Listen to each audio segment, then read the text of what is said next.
This week, on Across the Arrowverse, Constantine comes to a conclusion.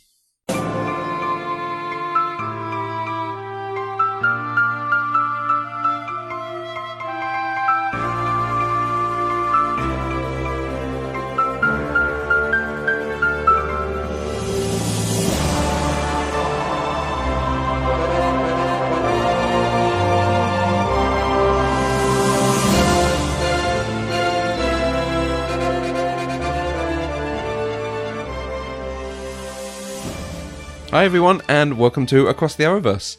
I'm Matthew Vose. And I'm Catherine Vose. So this week we get to wrap up Constantine. These are episodes 12 and 13. Angels of... God, that was good, wasn't it? Angels and Ministers of Grace. And Waiting for the Man. So these are the last episodes that have been made so far. Pending an animated series or something else in the spin-off. Yeah, fine. We had an episode with Manny destroying the scrying map and them doing an investigation in a hospital, particularly with Zed being one of the patients. And then we had an episode that brought back a number of people that we'd met already. Like, it was clearly an end-of-season episode. Yeah. People coming back that we'd met already, trying to sort of wrap up and continue a few storylines, and then an astonishing revelation as our cliffhanger before Season 2 comes and gives us lots of answers. Let's talk about them as episodes, and then we'll talk about the season as a whole, maybe. Yeah. What were your thoughts on them? I really, really enjoyed episode 12. It felt like we were going somewhere. It was interesting. It was entertaining. There were interesting developments in the relationship between Constantine and Manny. We got to see more of Manny. Really, really good. Episode 13... it was a bit dull. I mean, it was all right. A little lackluster. And also, it was a little bit unsatisfying because, of course, well, I don't know the timing of them knowing when they weren't going to get to Season 2, but it felt like, this felt very much like it was building up to a Season 2 and therefore was not the sort of last ever Constantine, let's give you lots of answers wrap-up. Yep. That I would have liked. Yeah. Doing a bit of reading, they made these episodes. There were no more episodes ordered because they thought they might extend this season. There were no more episodes ordered, and then they didn't even renew it for Season 2. Yeah. But after they'd done these. That's a shame. But understandable, because also it could very easily have been a mid-season, pre-hiatus cliffhanger rather than even end-of-season cliffhanger. So, yes. Yeah, so that the episode Angels and Ministers of Grace was almost the opposite, or not the opposite, was different from all the other episodes we've seen. There was no Latin, there was no spells in a circle, there was no particularly demon-y stuff, except for the guy attacking people, which was even only one or two moments. It was much more like an episode of The X-Files. Yeah. There was a bit of mumbo-jumbo with him doing his thing on Manny's chest. Yeah, but it wasn't the usual that we have of, I need this ingredient, and then I can do a thing. Yep. There was a bit with a piece of the Black Diamond and him searching for them, but by and large, it was just, there is a demon that we need to find and stop, and Manny is the thing that helps us. Yeah. And it was them investigating, and suddenly the realization... this guy was in the Marines, he's got this shrapnel, join all the dots together, we've got our conclusion. Yes. And it was really satisfying for that. Yeah. I think much more so, probably just because it was different than anything we've seen already. And it wasn't really part of, I didn't feel that it was part of the Rising Damp storyline. It was, it was a bit separate to that. Yeah. And I liked the fact that whilst this was a demonic artifact, what it was doing was enhancing the rage that the person themselves was feeling against people who don't take their treatment and their health seriously. I'm just like, I get it. Like, dude, sort yourself out. Rah! He needs to eat. Yeah, exactly. He's a hangry doctor. That's like me in the evenings. But yeah, I thought it was a really good episode, really strong.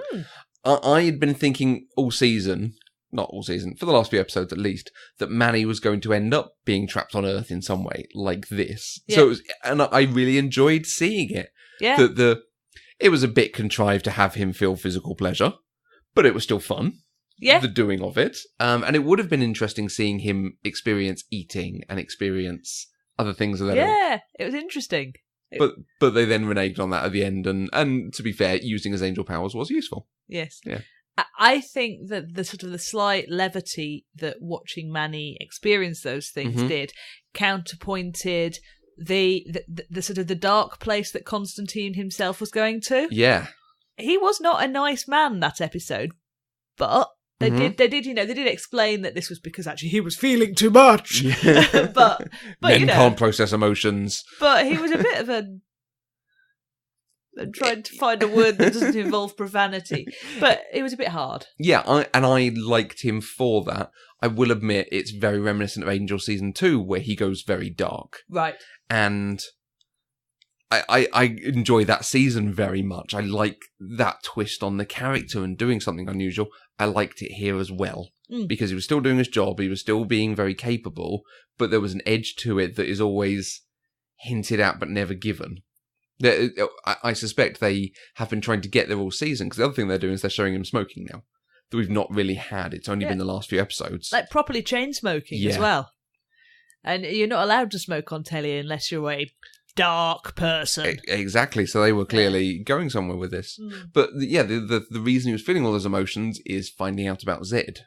Yeah. And I like that. I like that there might be a scientific reason why her brain is allowing her to process these things. And I like her reasoning for not having the surgery, because she knows it's helpful and it's a thing that will do some good. Yeah. Again, it's very reminiscent of Angel with the visions.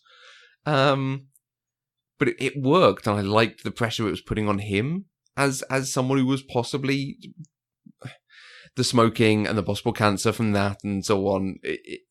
This is a mirror reflection of that. Yeah. But as someone who is putting himself on the line all the time, doing mystical things to try and do good with it. So. Yeah, no, it's good. Yeah. The only thing for me that was not jarring, but just a bit like, was Chaz was just a bit like, oh, you should go see Zed. I'm like, okay, of anyone, Chaz should be able to read Constantine's reactions and emotional state and how he reacts to situations better than anyone. So I don't know. I felt that the Chaz, the interjections in those scenes that Chaz made were valid. I felt that the dialogue could be been written better, right, to show his past relationships with Constantine. Okay, and so him just going, "Oh, you should go and be with Zed," as if Constantine was a normal person. Yeah, doesn't help anyone. Doesn't ring true. And doesn't help anyone. I agree. Yeah.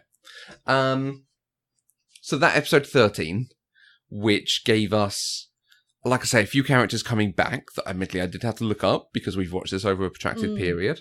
But I also feel like anyone watching at the time might have had the same thing. Like, the characters have not been that strong this season, that they are that memorable. It's only been one or two. And there were possibly too many? Yeah. Yeah, possibly. Certainly in the episode itself. The whole Papa Midnight thing felt like a massive distraction, only so we could have that thing at the end. Like, why had Manny... If we're saying Manny is the leader of the Rising Darkness who has put out a contract on John, and then suddenly at the end revokes it, there was nothing in the episode that made me understand why either of those things. No.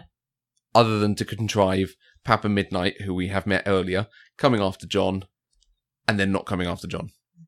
Part of me thinks was this going towards, like, maybe, this I may very well have only half watched the episode and therefore not picked up on stuff, but I'm wondering if actually what they were aiming towards was that Manny was not necessarily after John's death, but what he's after is a great big conflict between heaven and hell.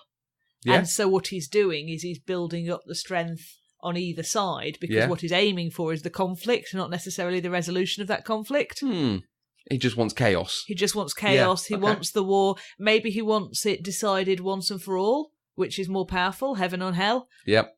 As opposed to this sort of limbo arrangement that they've got at the moment. Yeah.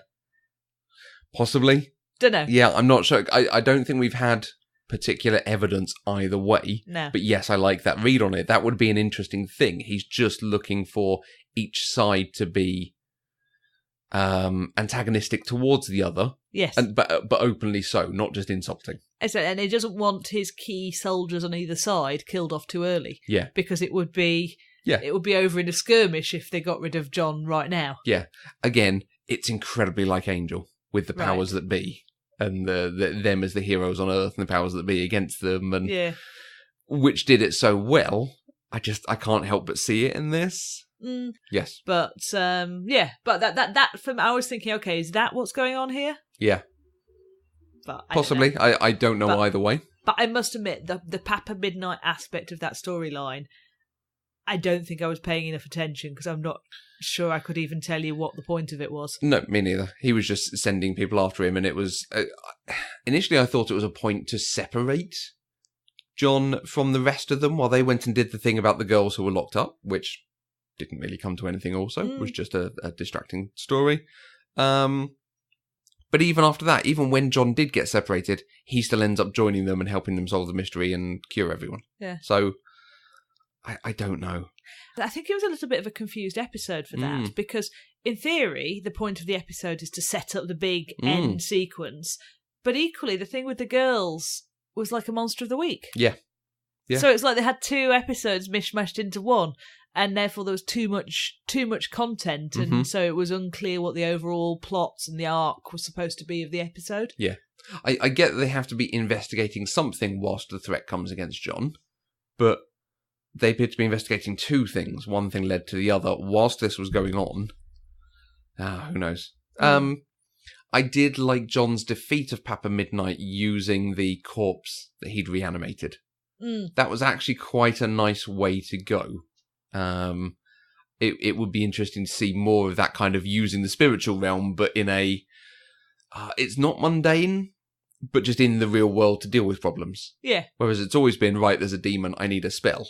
Yes. Or there's a exorcism needed, I need a spell or an artifact or that sort of thing. Dealing with, we need to escape from the police. I've got this cloak of darkness that throws up smoke around everyone, and combining the real world with the mystical. Yeah. And I don't feel like they'd ever done that in the series. I wonder if that was something they were aiming towards. Maybe they'd actually, even in the writer's room, had come to the conclusion that having every episode conclude with Constantine speaking Latin was probably... A circle of salt. Well, yeah, it was probably not the most compelling way to go if they wanted this to have a longer life. Yeah. Unfortunately, they possibly realised that too late. Yeah, possibly. Well, no, that's not fair. And I think we touched on this before. The problem is that it wasn't making the money that it was costing. No. Not necessarily that the plotting was bad. Yeah, absolutely. And again, very much this episode 13, episode 12 to an extent, but episode 13, you can kind of see the money. Yeah. There's a number of effects in there. There's a lot of different characters. There's a lot of different sets. There's a lot of sequences. It probably took a lot of filming, particularly at night when it's more expensive. So was never a cheap show. Yeah, I think return on investment. Yeah. If that's how they're thinking of it, and I guess that's how they're thinking Their of business, it. Yep. It was probably not there. If it had been maybe a slightly cheaper show, it might have had a longer life. Possibly. Could it have been done cheaper at the time? Yeah, it's only a couple of years ago, isn't it? Yeah, I suppose. Who knows? I feel an animated show is the way to go. You could do a lot more, like we saw with Vixen. Yes, You could do a lot with this world in animation. Thinking about the season plot as an overall. Manny's the leader of the Bruiseria. The Bruiseria are the Rising Dark. Fine. There's no actual thing from that, just lots of, again, chaos and things going on, and we don't quite know what's behind it all. And then he appears in Arrow and Legends. Constantine does. Yeah, Manny doesn't, yes. Yeah, with no reference that I remember to what happened. No. Well, now I've defeated that angel that was causing me all these problems. Now I can come and help you. Do we think they're ever going to give us a line, a something? I don't know I don't think that's probably their intent. Right. I think they've just lifted the character. Okay. And plonked him into the new Arrowverse setting. Yeah. I don't necessarily. I think they're going to assume that most people have not watched Constantine. Yeah. Do we think they could do an episode of Legends that deals with Manny coming back and him being like, I haven't seen you in ages since that thing with Papa Midnight, and then having to take him down? Just a sort of backdoor series finale. And assume that the Bruiseria are still kind of going on somewhere? Yeah. In the same way, so the X-Files had a spin-off called Millennium. Right. Which was about someone not too dissimilar from Constantine, but slightly more paranormal than religious mystical. Okay. And it was him investigating people who thought the millennium was going to be the end of the world, and all these different cults and things arising around it. And that didn't get renewed. And whilst the first episode that introduced him was an episode of The X-Files, the finale of that series was also an episode of The X-Files. Nice. Just to get it done. Nice. Do we think they could do that in Legends? Is it too much? I wonder if they are keeping it as in their back pocket, just in case they run out of other plotting ideas. Okay. Don't know. I feel that there was a lot of there was a lot of characters involved in the Brujeria story that I think it would be challenging to satisfyingly conclude it with a throw-off reference in Legends. Okay. I don't rule out Manny appearing in Legends. Okay. But it will be interesting to see what spin they give on his appearance, whether it is he knew that John now views him as a foe after the culmination of whatever Brujeria shenanigans has happened off screen, or whether John still views him as a slightly crotchety ally. Okay, yeah, that would be good. Do we think we'll see Zed or Chaz on Legends? No. At all? At all. Zero. Never referenced? Zero, never referenced gone. Okay. That would be my expectation. Yeah? Okay. Would you want either of them to be in, or do you think it's too much at this point? I'm fairly indifferent. I think Legends is already a relatively crowded show for the number of characters that we have in it anyway. Okay. I think bringing the entire cast of Constantine into it would confuse things too much. Even as a one-shot? Because at some point we're going to have a Constantine episode to properly introduce him. I don't know, because I think for you and I, right now, that might be quite interesting because we've watched the whole season of Constantine. Yeah. Thinking about most viewers of the Legends will not know who these people are. It's going to be 3 or 4 years hence. Exactly. Yeah. I think it might be... Maybe I'm just have a low opinion based on my own levels of remembering who people are. We've struggled with this, haven't we? I think it might be... might end up producing an overly convoluted episode if they did that. Okay. Because things like Chaz only got really more interesting once we understood his backstory, but they took most of an episode to tell us his backstory. Yeah, and it was very late in the season they told us the backstory. They don't have that time. I mean, what are they going to do? Hey, this is Chaz. He has 38 souls left. Yes. Yeah. I could see Constantine doing that. Maybe. I mean, that could be quite fun. Yeah. In a sort of Michael Penner explanation way. Yeah. So we had that last episode that's not as good as the rest, or certainly was a bit of a letdown given it was a last episode. Yes. And it's interesting. It's reminding me of Discovery, Star Trek Discovery, that had that last episode that was just a bit, this is not as good as the rest of the season has been. Yeah, and I hardly remember it now. Yeah, it was just a little bit too much for a mishmash. What could they have done? What should they have done? What would you have wanted to see that could have improved it? I'd have wanted them to focus almost entirely on the Rising Dark plot. Okay. And not bothered having the shenanigans with the girl and the creepy Satanist paedophile. Yeah. So drop the assassination thing, or use the assassination thing as the way to get back to... Maybe use the assassination thing a bit more. Okay. Maybe have something more about Zed and her family and her brain tumour. Of course, we never got any of her backstory, did we? I want to know a lot more about her backstory. That's irritating. But yeah, keep it focused on the core characters, keep it focused on the overarching plot. Yeah. And maybe most of the shenanigans would be around, I don't know, Zed's prediction of something dire, things happening, and actually the dire thing being that Papa Midnight's assassinations on John. Yeah. And then they foil it. They manage to get information about one of the assassins, or he uses an artifact that allows him to trace where the demon that failed to assassinate him came from. He finds it's Papa Midnight. He able to find out from Papa Midnight it's Brujeria. He investigates, doesn't find out who the boss is, but they destroy one of the locations the Brujeria are operating from, and it turns out it's Manny. Yeah. Who escaped. Exactly. And I don't think we needed all of those past characters to pop up again. No. The only thing is, I wonder, that Southern detective, was he really there as an early... Bring him in now. Were they planning in the next set of episodes to explore more Constantine's feelings for Zed? Yeah. Because they were starting to lay the ground of him being a bit jealous of, true. of the Southern detective. More about Zed's psychic abilities.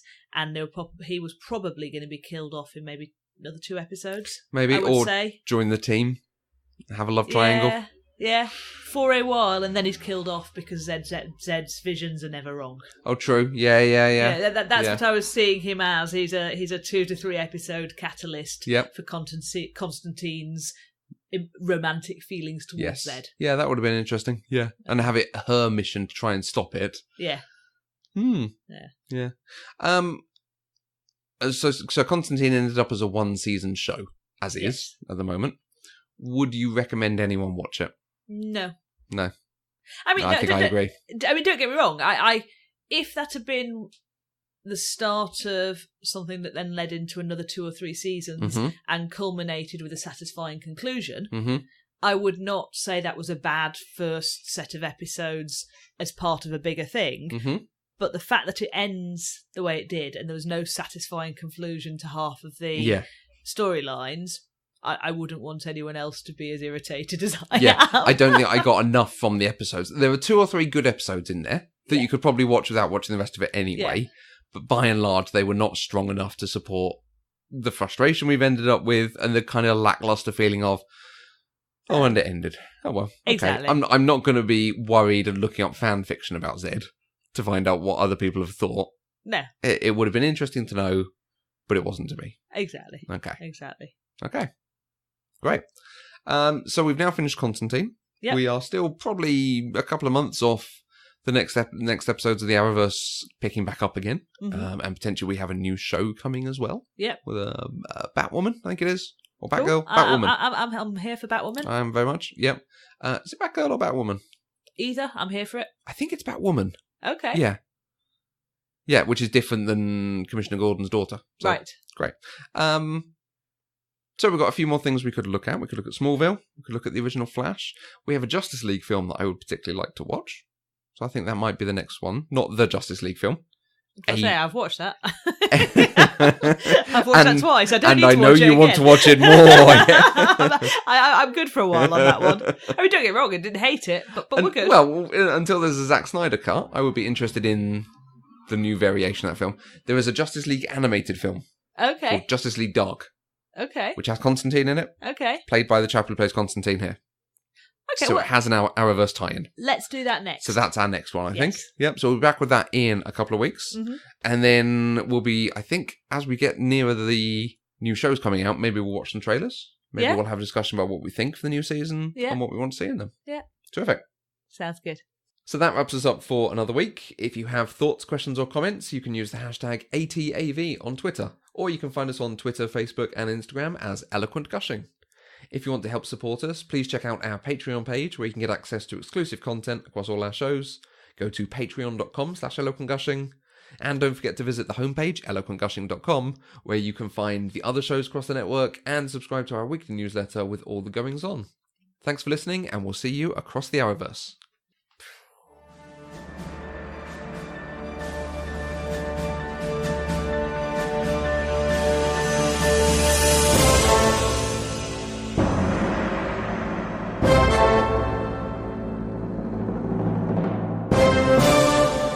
Across the Arrowverse is an Eloquent Gushing production. For more shows you'll love, please visit eloquentgushing.com.